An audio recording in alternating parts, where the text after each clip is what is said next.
Hablar del convento de San Pablo y de San Gregorio y el Colegio de San Gregorio de Valladolid es hacerlo de dos de las instituciones más carismáticas que ha tenido la historia de Valladolid y de dos de las imágenes más características para definir a esta ciudad, con fachadas convertidas en sendos retablos en piedra, fruto no solo de la singularidad del gótico flamígero o del llamado gótico isabelino, que demuestra el apogeo de estas instituciones en esos momentos, en este caso en el reinado de Isabel y Fernando, de los reyes católicos, aunque en el caso del convento de los frailes dominicos sea muy anterior su presencia.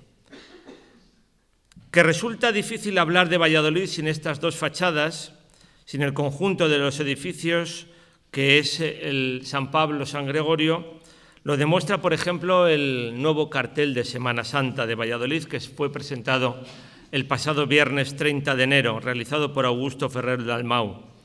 No se encuentra San Pablo, como veremos después, en el cartel porque sea un sinónimo de la ciudad solamente, ni siquiera por la controversia de Valladolid, aunque pueda tener una connotación en todo ello, sino porque la Cofradía de las Angustias se vincula también al convento de los dominicos, como los frailes predicadores lo están en el nacimiento de las cofradías penitenciales en muchos lugares, y no solo por las predicaciones de un gran, diríamos, influencer de la época, como fue San Vicente Ferrer, un gran predicador, dicen en Medina del Campo, que es el introductor y el creador de las procesiones de penitencia.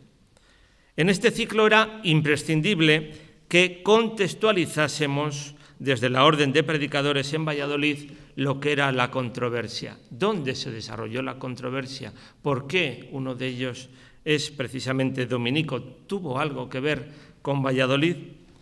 Corremos, si no, el peligro de quedarnos en la fecha inmediata, en esa fecha que está de moda. Por eso, este historiador que les habla, que se ha dedicado y que se quiere seguir dedicando muchos años de su vida a la historia de la Compañía de Jesús, de los jesuitas, le apetecía mucho hablar de los dominicos de Valladolid, de San Pablo y de San Gregorio. Verán cómo para estos mismos momentos de la controversia también me van a salir alguna vez los jesuitas. Pero además tenemos un problema: pensar históricamente, como nos decían los maestros, es realmente complejo. Porque la disciplina, la historia, aunque sea atrayente, solamente hay que ver el salón del círculo de recreo, la historia, estudiar historia, es difícil. Hay que tener una serie de prevenciones. Les voy a hacer una pregunta, pero para que se la respondan ustedes en su interior. No es de examen. ¿Cómo se imaginan el escenario de estos debates en la entonces Villa Cortesana de Valladolid? ¿Piensan que la fachada de San Pablo era igual a la que tenemos actualmente? ¿Que se podía caminar tranquila y cómodamente por las calles? ¿Que el olor era agradable en una tarde de primavera? ¿Existía la misma iluminación en las calles o la piedra estaba espléndida y limpia? Veremos que no. Y además también les quiero advertir una cosa. En algunos aspectos resulta un auténtico milagro tener estos escenarios que vamos a contemplar. Debemos eliminar, por tanto, las percepciones actuales. En esto de las percepciones, el maestro Teófanes Ejido ha sido fundamental.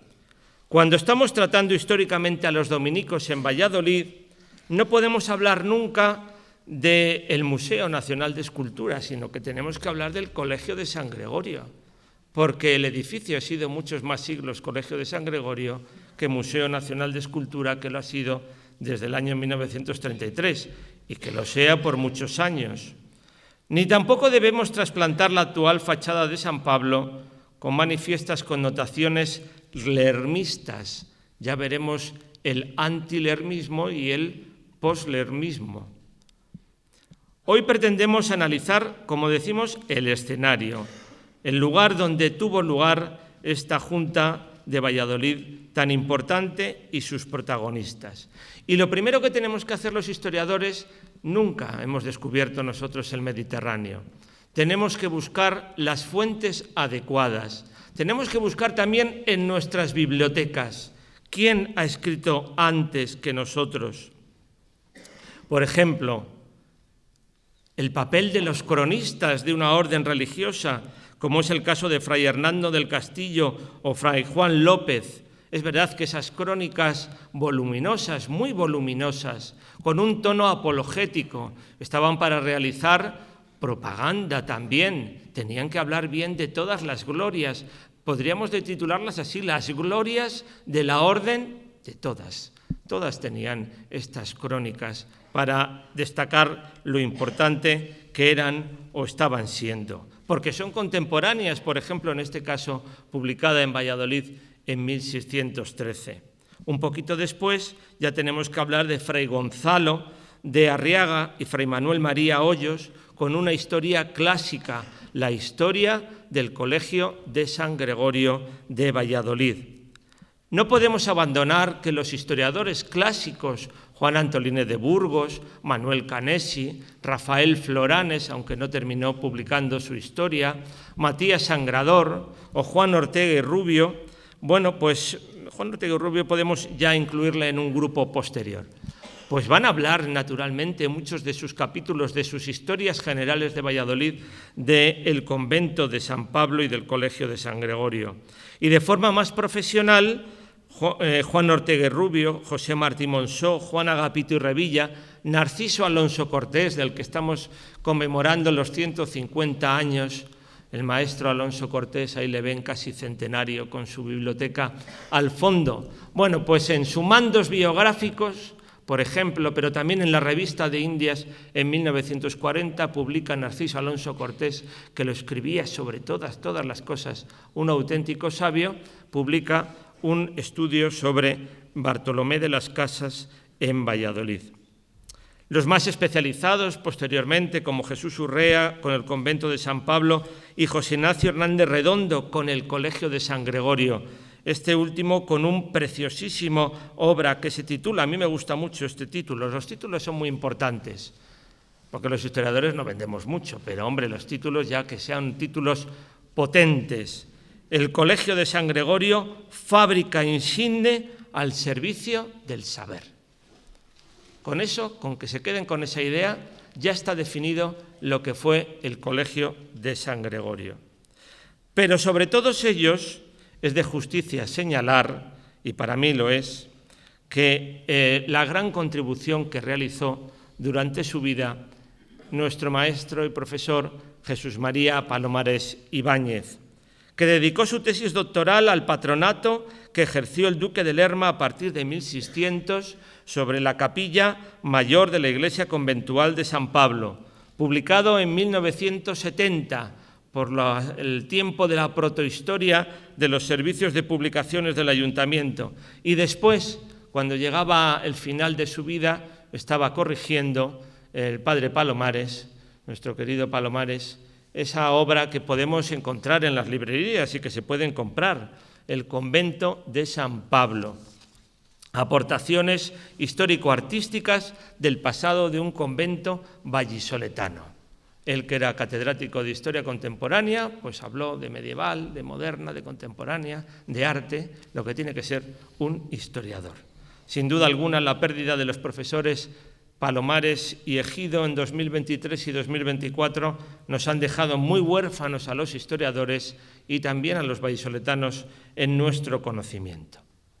Los dominicos, fundados como orden mendicante por Santo Domingo de Guzmán a principios del siglo XIII, llegaron a Valladolid pocos años después, 60 años después de la fundación. Y va a ser fundamental, como casi siempre hay una mujer detrás de la fundación de un convento de frailes, o de hermanos, o de padres, o de jesuitas, casi siempre hay una mujer. Pues aquí fue doña Violante de Aragón, la hija de Jaime I el Conquistador y esposa de Alfonso X el Sabio, que cedió los terrenos sobre los que se levantó el primer convento de San Pablo y que después su nuera, María de Molina, pues lo va a incrementar, casada, Fue aquel matrimonio un tanto polémico, muy polémico, con Sancho IV de Castilla. Debemos tener en cuenta que el siglo XIII es un siglo de una nueva etapa en la historia de la Iglesia. Hemos tenido hasta entonces los monasterios, que no siempre eran urbanos, más bien eran rurales, que organizaron el territorio, que organizaron la cultura, que organizaron los caminos, los puentes, que organizaron el conocimiento, que organizaron hasta los cultivos, monjes benedictinos, cistercienses, premonstratenses.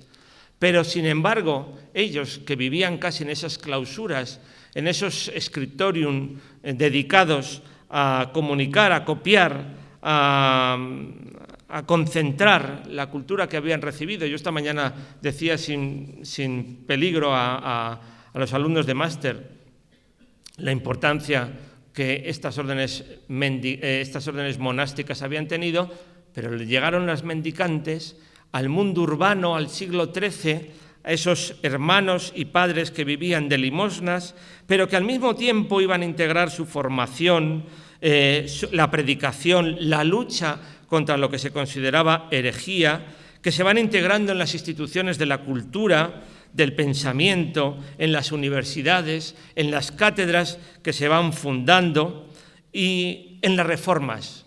Es un mundo continuamente en reforma. Por ahí hay algún franciscano, los franciscanos estaban siempre en reformas, conventuales, observantes, primero observantes, conventuales, descalzos, capuchinos. También los dominicos se reformaban, pero parecía que mantenían una unidad. A esos franciscanos y dominicos, ahí vemos cómo San Francisco y Santo Domingo se abrazaban, y si ya se abrazaban la cabeza, pues se tenía que abrazar también el cuerpo. Bueno, pues se unieron agustinos, carmelitas, mercedarios, trinitarios.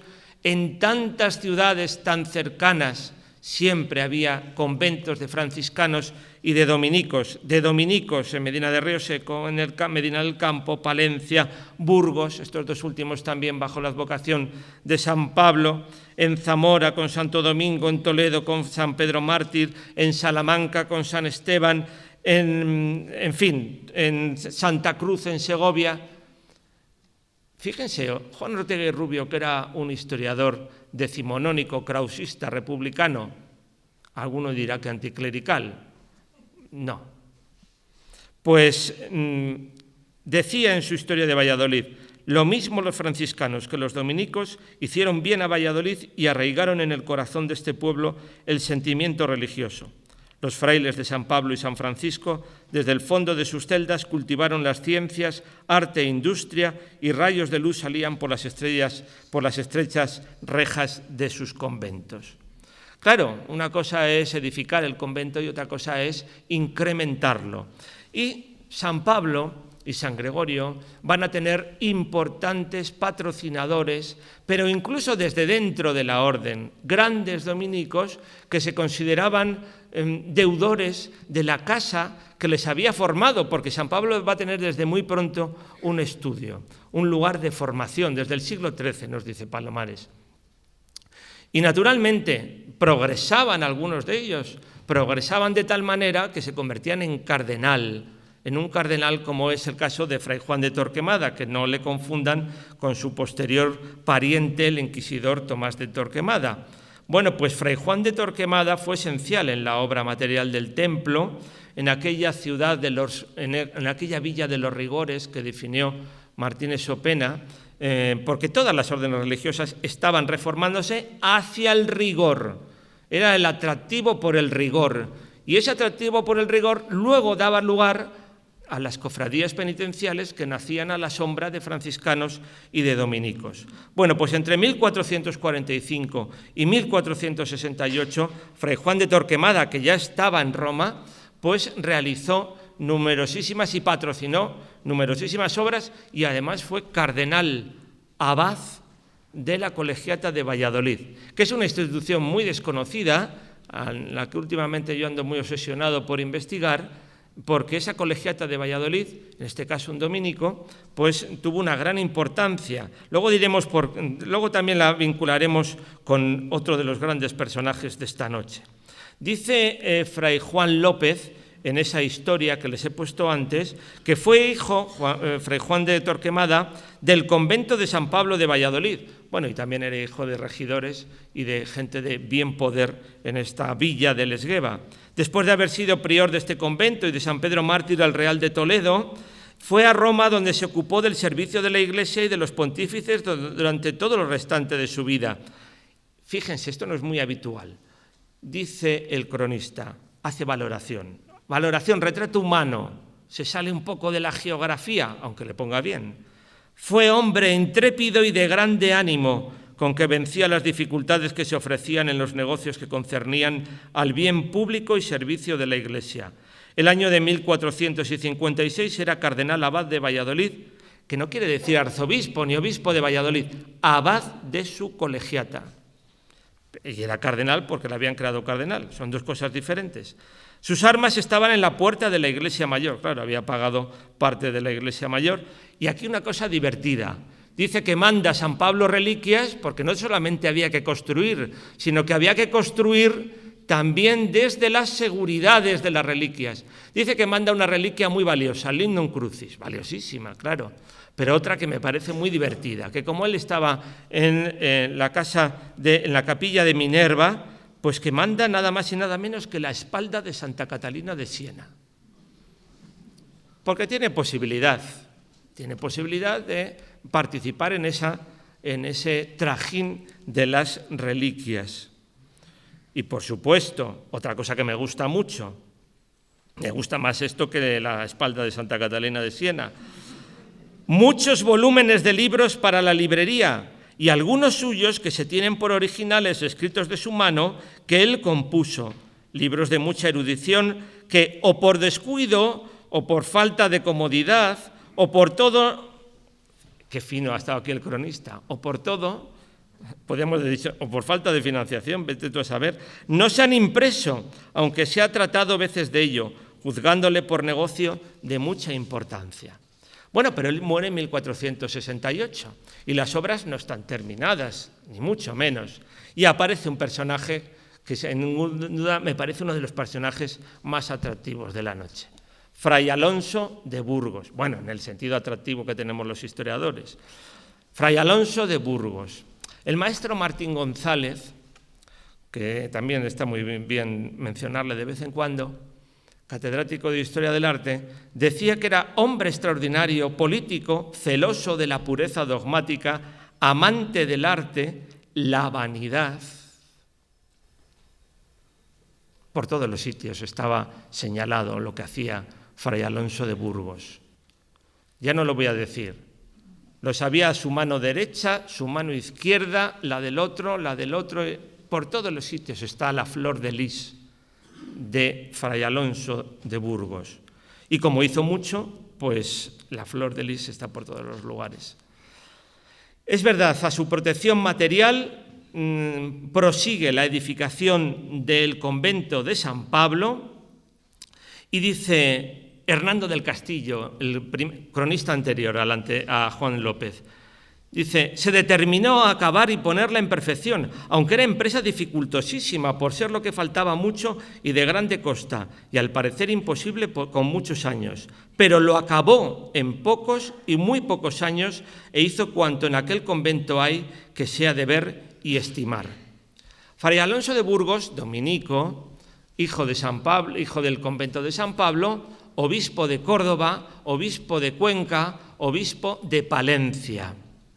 Palencia era el territorio al cual se encontraba, dentro del territorio de la diócesis de Palencia, Valladolid, porque la diócesis de Valladolid no es creada hasta 1595, pero como diría mi maestro, recuerda que estaba dentro del territorio, pero no con la obediencia, porque la colegiata de Valladolid, y esto es importante, dependía directamente de Roma.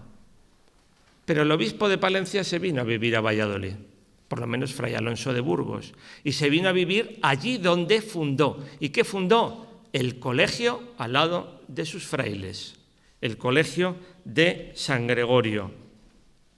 Y además, un hombre fundamental, confesor de la reina Isabel, capellán real, costeó la construcción del claustro principal de San Pablo, el sobreclaustro, el refectorio, la enfermería antigua que después se convirtió en hospedería, la portada de la iglesia, el retablo, la portada de la iglesia en aquellos momentos, ya veremos cómo se transforma. El retablo principal, que nunca tuvo mucha suerte San Pablo con sus retablos, la reja de la capilla mayor, la sillería que se colocó, y concluye Hernando del Castillo y dice: todo tan perfectamente acabado y a tanta costa que parece más obra de reyes que de un particular obispo. Aunque en favor de los palentinos que hay aquí, el obispo de Palencia era mucho obispo de Palencia, diría mi profesora de medieval que está aquí sentada en primera fila. Bueno, pues era importante buscar también un lugar para la morada eterna. Abrir una capilla, la capilla del Cristo, unida a su iglesia de San Pablo. Ya comentaremos esas dos escenas, pero ahí está Fray Alonso de Burgos. Todos los días vemos a Fray Alonso de Burgos si pasamos por San Pablo o Cadenas de San Gregorio. Ese claustro de San Pablo, un claustro que destruido, totalmente destruido, fruto de esa exclaustración y de esa amortización hacia la cual pues hay que ser tan críticos, sin duda alguna, ni solucionó nada y destruyó mucho. Pues en 1836, cuando está a punto, si no han salido ya los frailes del convento, pues Valentín Carderera hace una descripción muy interesante. El claustro de San Pablo es magnífico y grande, es todo gótico y parece hecho a expensas de don Fray Alonso de Burgos, obispo de Palencia, y quien hizo también la misma fachada, y empieza a describirlo, y empieza a describir también cada uno de sus espacios, cada uno de sus lugares, cada una de sus transformaciones. ¿Dónde está hoy? Pues está encima el Instituto Zorrilla, edificado en 1907. Es verdad que el convento en sí, salvo en la fachada que se iba realizando, tenía un cerramiento muy sencillo. Un cerramiento muy sencillo que no va a satisfacer a lo que posteriormente se iba a desarrollar políticamente allí, con un palacio real enfrente. Entonces, delante del convento de San Pablo, delante de sus tapias, se va a construir pues todo un corredor, lo va a hacer el duque de Lerma en 1605. Se entera que la reina Margarita de Austria está embarazada, a ver si da tiempo antes del parto y del bautismo, se adelanta el parto, y es verdad que a Felipe IV le tardaron un poco en bautizar, pero hay que terminar ese corredor, muy sencillo también en los materiales, pero disimulados, eso también es barroco, disimulados con la tapicería real. Pero vuelvo a Fray Alonso de Burgos, vuelvo a este fraile que se convirtió en obispo. Ahí le vemos en la fachada de San Pablo contemplando nada más y nada menos que la coronación de la Virgen por la Trinidad y arropado por San Juan Evangelista y San Juan Bautista. Bueno, Fray Alonso de Burgos era un hombre que dejaba todo atado y bien atado, atadísimo. Los estatutos del Colegio de San Gregorio son una auténtica maravilla. Dice y todo, bueno, que cuidado los estudiantes, los colegiales, ya le vamos a definir ahora a San Gregorio. Nos le han definido antes como una fábrica al servicio del saber, pero a decir, bueno, estos estudiantes que no se distraigan, es que además él vivía con ellos, va a vivir en el Colegio de San Gregorio, hasta su muerte en 1499. Va a conocer a los primeros 17 colegiales. Van a jurar delante de él esos estatutos. Bueno, pues va a decir que no se distraigan, por ejemplo, a ver cuántas veces tienen que salir. A ver si encuentro la frase, porque la frase es muy buena. Todas cuantas ocupaciones podían divertir a los colegiales de los libros, o las quitó o las moderó, contentándose con 3 días en el mes pudiesen salir al campo a cobrar un poco de aire. Bueno, la frase a finales en el siglo XVII es bonita, a cobrar un poco de aire, ¿eh? Los ejercicios de actos mayores y menores de teología, de arte, las disputas que tienen o después de comer o poco antes, es sin que jamás haya falta que aún son propias de la orden como confesiones y sermones, con todo ello, mucha moderación, porque lo importante es el estudio. Y lo cierto es que, como van a indicar los cronistas, pues es verdad, antes de Fray Alonso de Burgos, antes de la fundación del Colegio de San Gregorio, muy pocos conventos, también había menos, de dominicos tenían estudios, después se van a prodigar mucho más. Hombre, si le preocupaban si sus chicos estudiaban, lo que más le preocupaba era la salvación del alma. Los cronistas eran fantásticos en incluir documentos dentro de una línea positivista. Nosotros hoy vamos por otro camino, como historiadores. Incluir los documentos. Y el cronista incluye el testamento de Fray Alonso de Burgos. Yo no sé si este hombre estaba muy enfermo al hacer el testamento, pero no se olvidó de nadie, ni de nada. Bueno, lo primero que encarga son 20.000 misas. Pero las misas es que eran, perdónenme los padres dominicos, un botín que hay que repartir. Primero litúrgicamente. Él lo deja todo atado y bien atado. Que las misas las oficien los dominicos, los franciscanos, los agustinos, los benedictinos y los jerónimos de Valladolid. Después, una cuarta parte de las misas que sea de requiem. Otra cuarta parte de la misa que sea la misa propia de la encarnación del Hijo de Dios, de la fiesta de la encarnación. Otra que sea la relacionada con el tiempo de la resurrección, la maravillosa resurrección. En la otra cuarta parte que se divida en dos partes. El oficio del Día de Ramos, porque se leía la Pasión de Cristo, y el de la Natividad de Nuestra Señora la Virgen. Y después, dice, se repartan en los monasterios según la grandeza y pequeñeza de ellos, a razón de cada misa 15 maravedís. Multipliquen. Es un botín. Pero decimos, pues es que este hombre, bueno, luego a renglón seguido se va a ocupar de las mujeres pobres, de las casadas doncellas pobres, de las huérfanas, de los enfermos, del monasterio del San Francisco de Valladolid, del cual era muy devoto. Parecía que todo lo tenía visto, porque deja dinero a San Quirce, por ejemplo, al monasterio de San Quirce, porque están realizando para acabar la tapia de la frontera y delantera. Al Abrojo les dice a los canónigos de la colegiata que en el momento que él muera, obispo de Palencia en Valladolid, el día de nuestro enterramiento y los 9 días siguientes hagan tañer las campanas de todas las iglesias de la villa. Y después, pues va a pasar a su colegio de San Gregorio. Bueno, y también a San Pablo. Le va a dejar, después de lo que había gastado, le va a dejar una importantísima cantidad. Ahí tienen ustedes, pues, algunos de estos textos. Porque todo comienza desde esa capilla donde va a ser enterrado. Primero capilla para ser enterrado, después capilla para su colegio.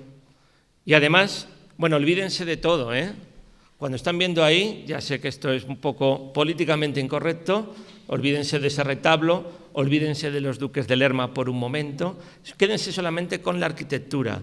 Quédense, por ejemplo, con esa maravillosa puerta de comunicación entre San Pablo y la capilla, y que fruto de esa exclaustración y de esa amortización está tapiada. Ahí había una reja, naturalmente.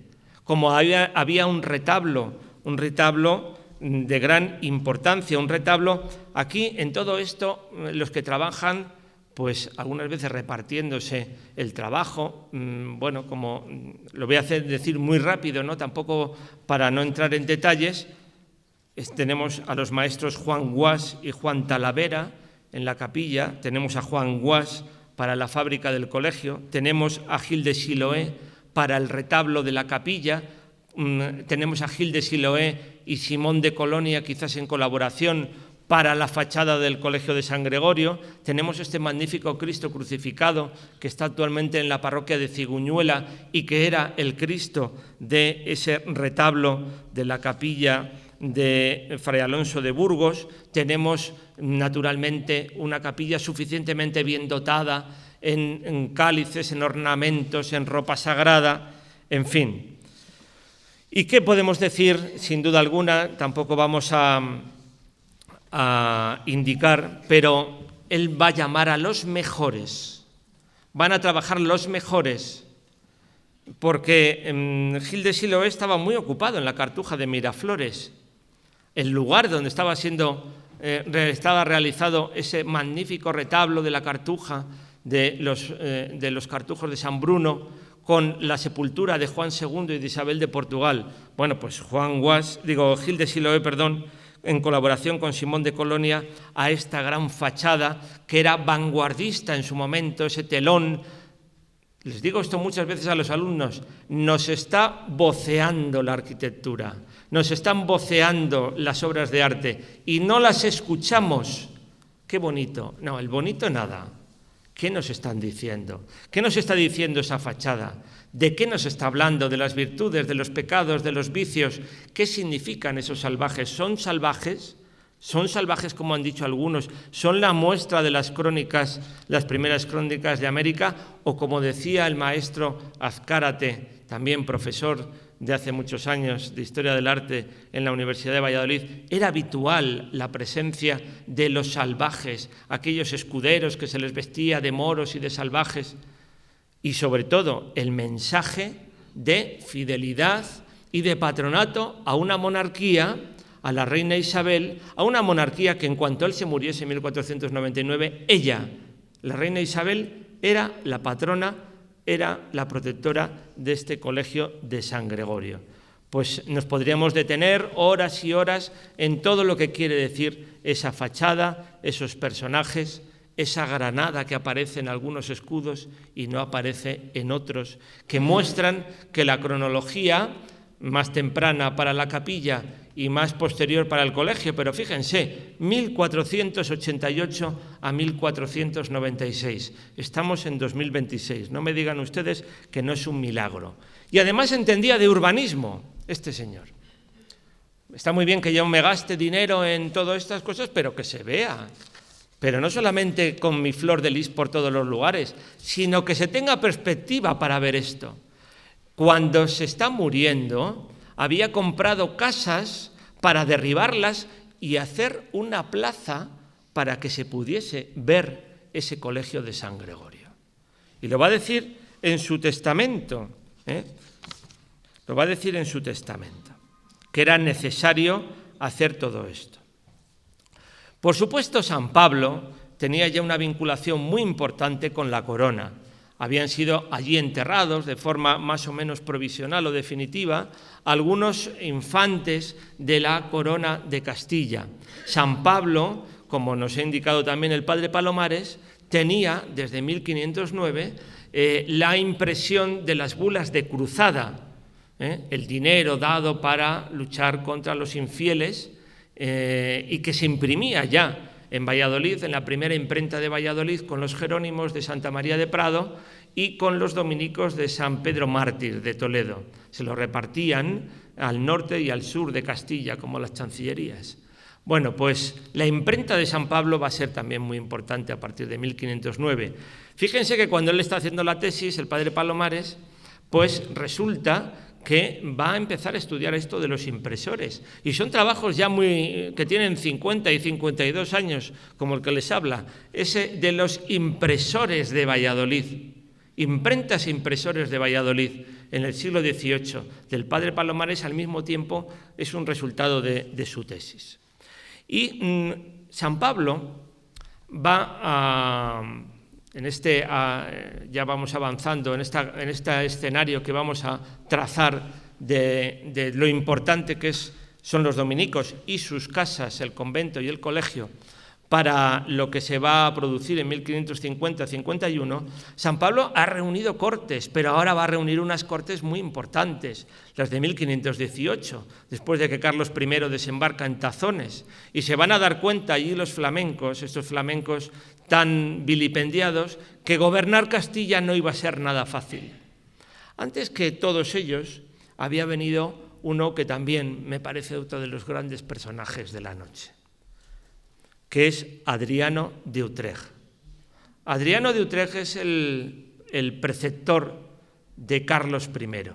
Había venido en 1515 como embajador, en el fondo le había mandado, bueno, yo no sé si Carlos, más bien su tía Margarita de Habsburgo, las grandes mentes pensantes femeninas de la Casa de Habsburgo, le había mandado: vete a Castilla, porque vas a tener que tomar posesión en nombre de Carlos. Claro, lo que pasa es que ahí se encuentra con Cisneros. 2 trenes, bueno, no sé si esto está bien decirlo, en los tiempos actuales. Dos grandes personalidades obligadas a entenderse, como lo van a tener muy claro en Guadalupe.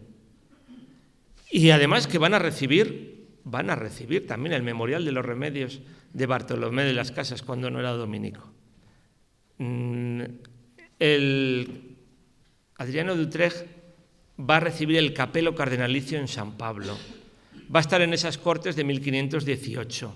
Se va a convertir en regente de Castilla, cuando Carlos se marcha a Alemania para que le elijan emperador. Dominicos comuneros, que a ver los haylos, como Fray Alonso de Medina, desde la Junta de Tordesillas le dijeron que dejase de ser gobernador y regente y que fuese inquisidor general, que ya era suficiente para Castilla y para Aragón.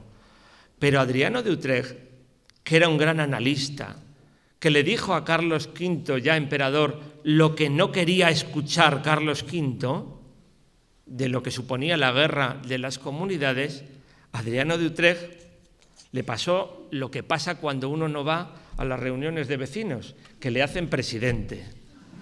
Como él no fue al cónclave cuando murió León X Medici, le eligieron papa y le pilló en Vitoria y emprendió el camino rápidamente hacia Roma. Adriano VI. Es decir, convertido en cardenal en San Pablo y luego elegido papa. Un papa que había huido de Valladolid, por cierto, en medio de las comunidades. Adriano de Utrecht, Adriano VI, no les digo más, fue el último papa no italiano hasta 1978. Aprendieron la lección los italianos, esto no lo soltamos. Porque ni fue un papa favorable al ambiente italiano del Cinquecento, ni tampoco se mantuvo a las órdenes de Carlos V en lo que Carlos V le pedía. Y duró poco. En septiembre de 1523 murió. Precisamente en 1523. 1523, pues en este Valladolid de grandes debates, en 1523 llegó uno de los hombres más inteligentes que han dado clase en Valladolid, como es Fray Francisco de Vitoria. Después de haber pasado por París, después de haber experimentado esa reforma, ese dinamismo de la escolástica en París, después de impulsar que la Suma Teológica era el manual, por decirlo de alguna manera, para que me entiendan, es la obra cumbre para el estudio de la teología, por su visión más unitaria y científica que otro, que era el maestro de las sentencias, el libro de las sentencias, Pedro Lombardo, que por cierto no le gustaba tampoco a Martín Lutero, en eso estaban Francisco de Vitoria y Martín Lutero de acuerdo, pues él se convirtió, Francisco de Vitoria, en profesor durante 3 años del Colegio de San Gregorio de Valladolid. Un colegio de San Gregorio donde era una comunidad pequeña de unos 30 y tantos escolares, colegiales, mejor dicho, enviados por los distintos conventos para formarse en Valladolid, para prepararse para futuros e importantes cargos, importantísimos.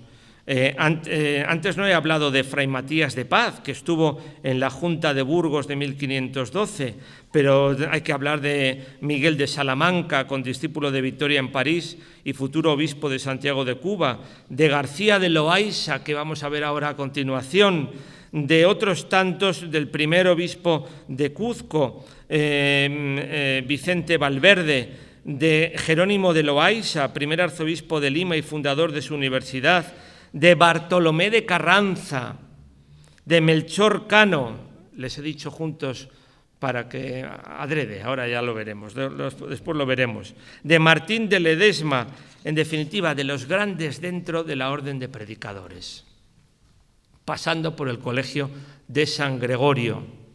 García de Loaysa, maestro general de la orden entre 1518 y 1524, desde 1524, desde San Pablo, presidente del Consejo de Indias.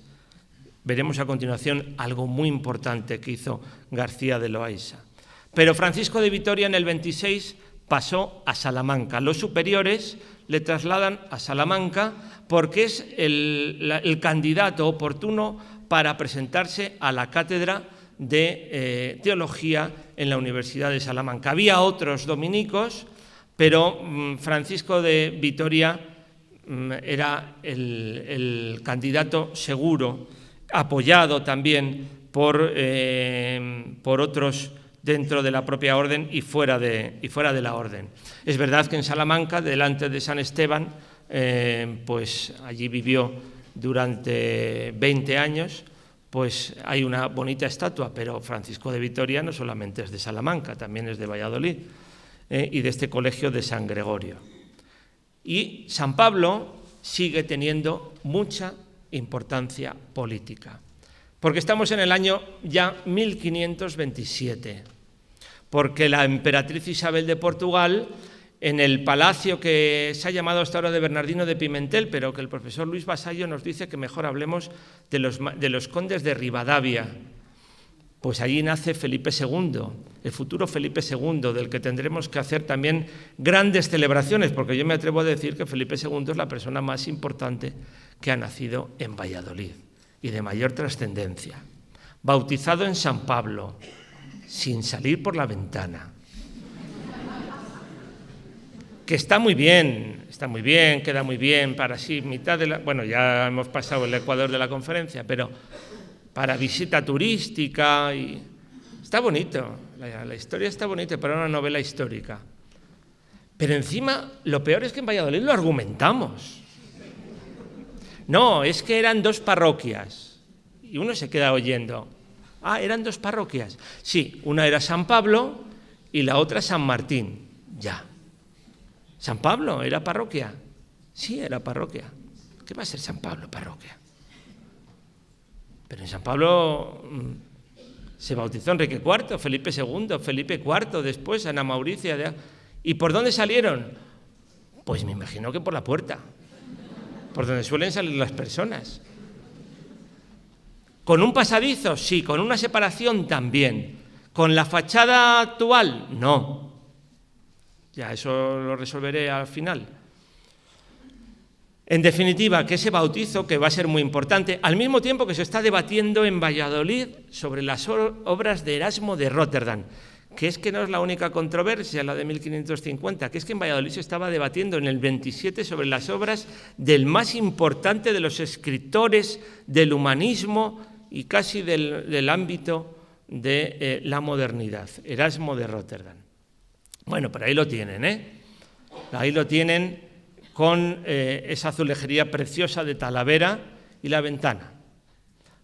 Bueno, pues un poquito antes de nacer Felipe II, como les he dicho, había vuelto Francisco de Vitoria a Salamanca.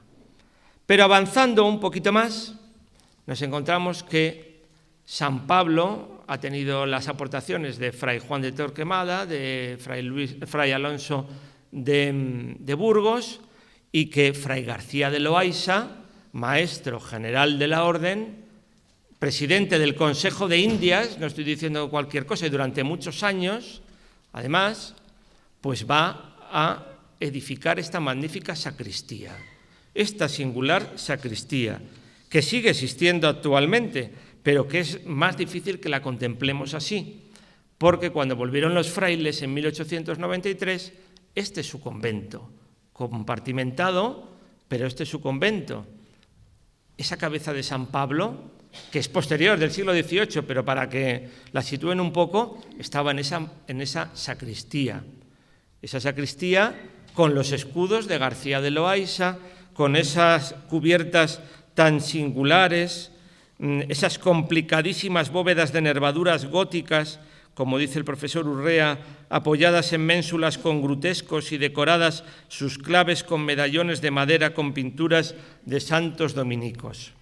En un departamento de la Escuela de Arquitectura se están realizando muchos trabajos de fin de grado, de fin de máster, reconstrucciones de algunos de estos lugares. Vamos a ver cómo era la sacristía, no cuando se termina con García de Loaysa en 1546, sino cuando pasa Lerma. Ven ahí que hay una gran cantidad de retratos de papas. Hubo hasta Pío VII. Toda la serie de los papas, naturalmente muchos retratos de dominicos que después fueron destacando, porque siempre el convento de San Pablo tuvo mucha proyección en la evangelización de América y también de Asia. Muchos mártires salieron para la evangelización de Asia.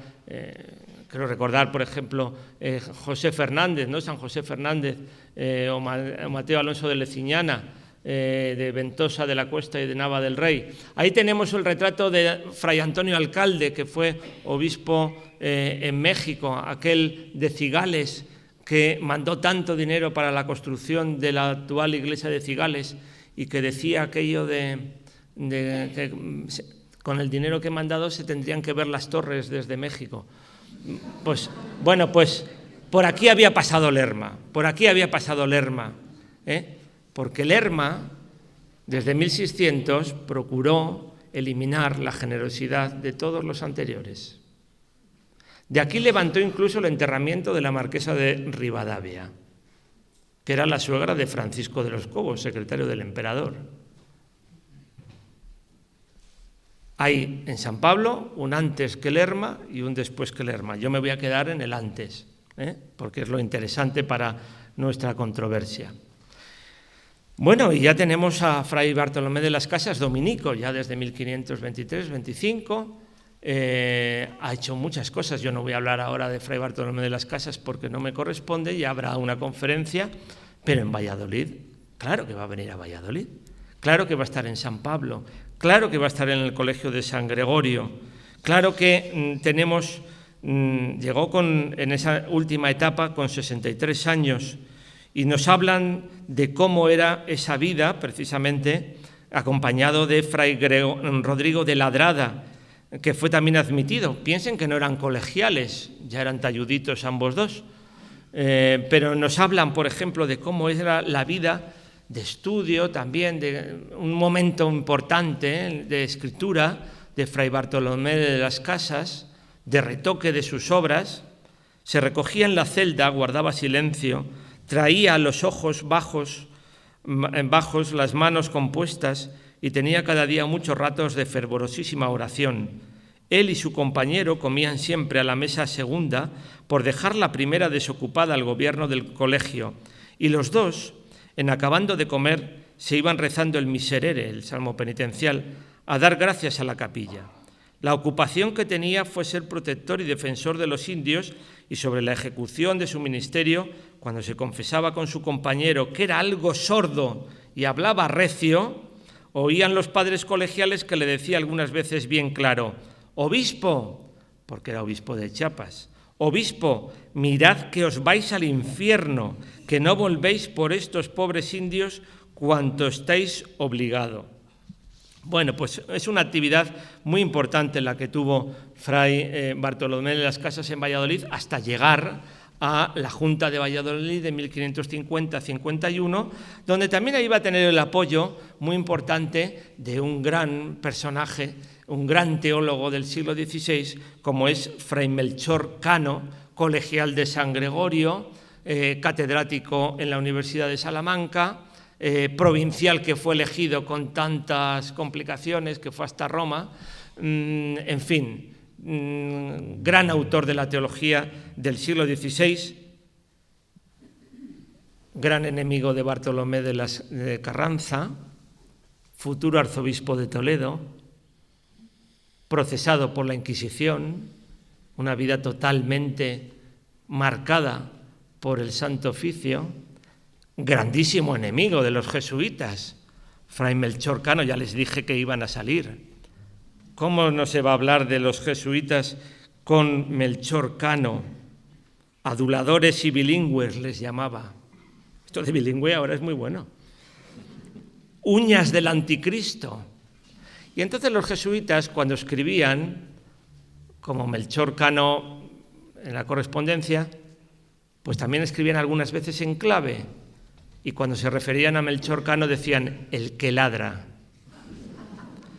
Bueno, eran los enfrentamientos de escuela. Claro, Melchor Cano lo que quiere es detener esa expansión relámpago de los colegios de la Compañía de Jesús. Y hay una serie de personajes que quieren detener eso, que es el arzobispo de Zaragoza, el arzobispo de Toledo, Martínez Silicio, Melchor Cano, pero en contraposición está la hermana de Felipe II, Juana de Austria, el llamado partido ebolista. Bueno, en fin, yo les he puesto ahí a Bartolomé de Carranza y a Melchor Cano, que además Melchor Cano, este hombre tan sabio, no pudo estar al tanto de la segunda sesión de 1551 de la Junta de Valladolid, porque en ese momento está en otra gran junta, que es el concilio de Trento. Ahí es cuando ya se produce, ya se lo pongo ahí en suerte a mis compañeros, ya he trazado el escenario dominico de Valladolid. Pero les dije también que el cartel de Semana Santa tenía San Pablo por algo. Tenía San Pablo porque la Cofradía de las Angustias en 1563, es decir, un poquito después de la controversia, va a firmar una concordia con el convento de San Pablo, no tienen todavía la iglesia penitencial actual, para que las procesiones salgan desde San Pablo, para que se escuchen los sermones de los dominicos, para que además los disciplinantes partan de ese claustro que han visto antes. Y si había salpicaduras de sangre, como dicen los documentos de las Angustias, los cofrades tenían la obligación de blanquear el claustro de San Pablo. Y bueno, pues eso muestra que en el Salón de Cabildos actual, en las Angustias, todavía exista este interesante retrato de Santo Domingo de Guzmán, del fundador de la Orden de Predicadores, y fíjense también con la iconografía del corazón y los 7 dolores de la Virgen y por supuesto toda la iconografía dominicana que aquí no me da tiempo a explicar. El 19 de julio de 1566 moría en el convento de Nuestra Señora de Atocha de Madrid Bartolomé de las Casas. Murió en Madrid, donde se mandó depositar, escribe Dávila Padilla en 1596, hasta que le llevasen a Valladolid, y hasta hoy se ha quedado en este convento de Nuestra Señora de Atocha. Lo verán en algunas biografías. Es que en su testamento que él deja libros al Colegio de San Gregorio, sus libros y sus escritos, y nombra testamentarios al rector del Colegio de San Gregorio, también dispone que ese cuerpo sea enterrado en el Colegio de San Gregorio de Valladolid, Bartolomé de las Casas, pero no hay constancia de que finalmente se produjese ese traslado. Termino ya. Conclusión. Les dije que todo esto es antes del Lerma. En el año 1600, Palomares lo decía un poco, los frailes vendieron el convento al duque de Lerma. El duque de Lerma se compró el patronato de la Capilla Mayor, frente al Palacio Real, o el que iba a ser Palacio Real, utilizar ese convento para su estancia, para su devoción. Un hombre muy ciclotímico, un hombre muy cambiante, viudo desde 1603, gran coleccionista de arte y en San Pablo también, emulador de los reyes, ¿Por qué los reyes habían hecho en el Escorial esto? ¿No puedo hacer yo lo mismo en San Pablo? Y con los mismos autores. Y además para los tíos, para toda la dinastía. Para don Bernardo de Sandoval y Rojas, arzobispo de Toledo, y para Cristóbal de Rojas y Sandoval, arzobispo de Sevilla. Finalmente, su tío Bernardo está enterrado, este cardenal que murió en 1618, está enterrado en la catedral de Toledo, y Cristóbal de Rojas está en la colegiata de Lerma. Pero el duque de Lerma y la duquesa, doña Catalina de la Cerda, en San Pablo. Y la ubicación, está estudiado absolutamente todo. Y esa tribuna de San Pablo, del duque de Lerma, detrás de esa tribuna estaban los cuartos del duque, aquel lugar donde, por ejemplo, la Anunciación de Fray Angélico estuvo en Valladolid, en la colección del duque de Lerma.